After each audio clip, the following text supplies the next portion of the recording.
Every time the Navy unveils a new aircraft carrier, the conversation almost always drifts in the same direction.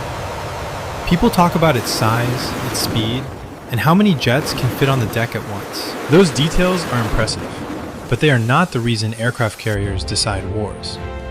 Aircraft carriers do not dominate because they arrive fast. They dominate because they refuse to slow down. The U.S. Navy's newest carrier, the USS Gerald R. Ford, carries a weapon that rarely shows up in headlines. It does not sit on the flight deck, and it does not fire anything dramatic onto the sky.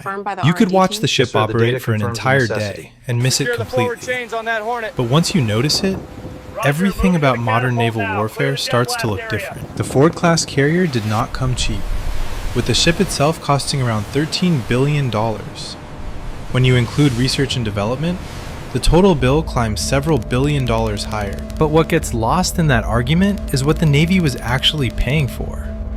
The ship was not built simply to be bigger than its predecessors. It was built to behave differently. The effectiveness of an aircraft carrier has always been limited by something less dramatic than missiles. It is limited by time. Every jet that launches has to come back, be refueled, rearmed, and launched again. Crews must move ordnance. Elevators must cycle, and deck space must be cleared constantly. Those steps decide how much air power a carrier actually delivers.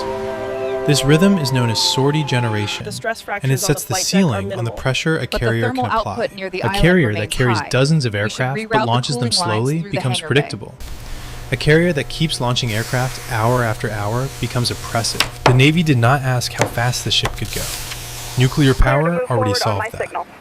They asked a much colder question. How fast can this ship reload itself? How quickly can it recover aircraft and put them back into the fight without pause? And how long can it keep doing that before people and machines start to fail? These questions were the driving force behind the design of the Ford class. In modern warfare, tempo decides who adapts and who reacts. The Ford class was designed to apply pressure without interruption. It can run past 30 knots, and nuclear propulsion allows it to operate without routine fuel stops. But speed alone doesn't explain its edge. In a real conflict, carriers do not just chase enemies. They establish operating areas and cycle aircraft. Previous classes were not designed for the sustained high-tempo operations that modern conflicts demand. The Ford class was built to change that equation. From the earliest stages, the Navy treated sortie generation as a central requirement. This meant rethinking how aircraft, weapons, and people move across the ship. The Ford class generates far more electrical power to support systems that reduce friction. More power means more automation, which leads to fewer delays and more aircraft in the air. This is where the ship's price tag starts to make sense. Most of the world's carriers are smaller and built around much lower operational tempos. Even the most capable non-US carriers cannot sustain the flight operations the Ford class is designed for. Their strategic goals are different, and their doctrines accept limits that the U.S. Navy does not. The Ford class is a statement about how the United States expects future wars to unfold.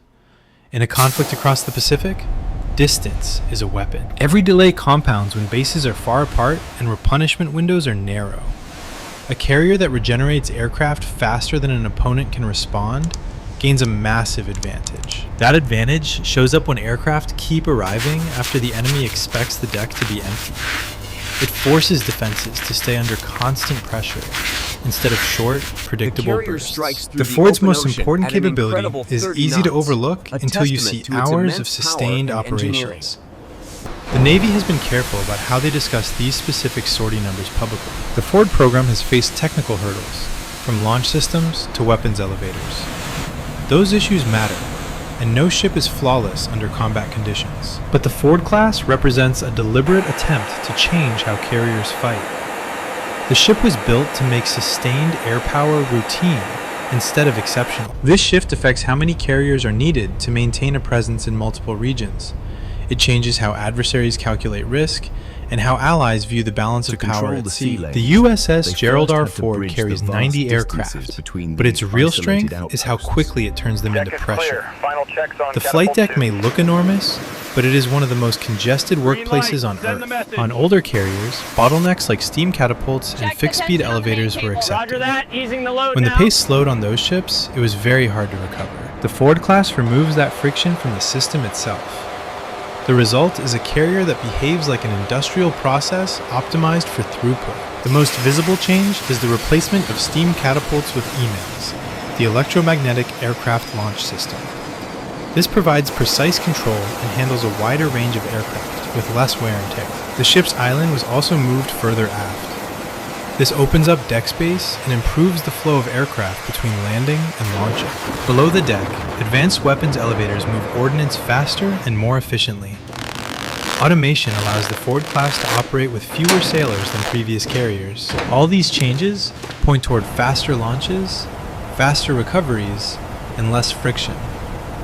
The advantage is not found in a single moment, but in what accumulates hour by hour. $13 billion sounds outrageous for a ship sitting at sea, but less so over decades of service.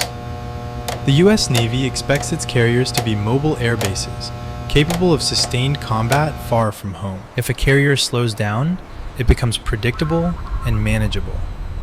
The Ford class exists to delay that moment for as long as possible. It does not eliminate risk, but it buys time, the most precious resource in naval warfare. To understand this carrier, you must stop looking at it as a ship and see it as a signal. It is meant to sustain pressure against opponents who want to make operations expensive and risky.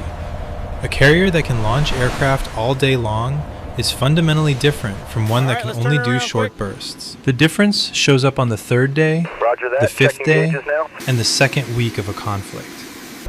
In the Pacific, pauses are dangerous because they allow an opponent to regroup or repair. A carrier that maintains tempo denies the enemy that space.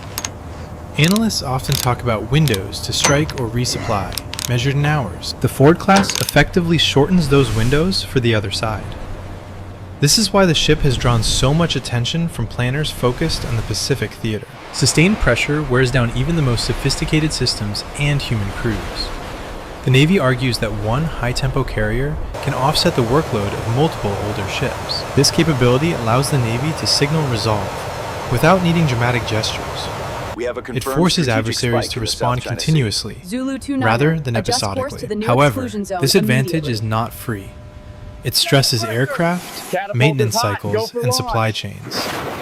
The Ford class doesn't remove the friction of war, but it shifts where that friction is felt. The burden moves outward to the enemy's defenses and their political decision-making. The ship is a part of a larger system, relying on escorts, supply ships, and satellite networks. The secret weapon is the target of 160 sorties per day, with the ability to surge to 270.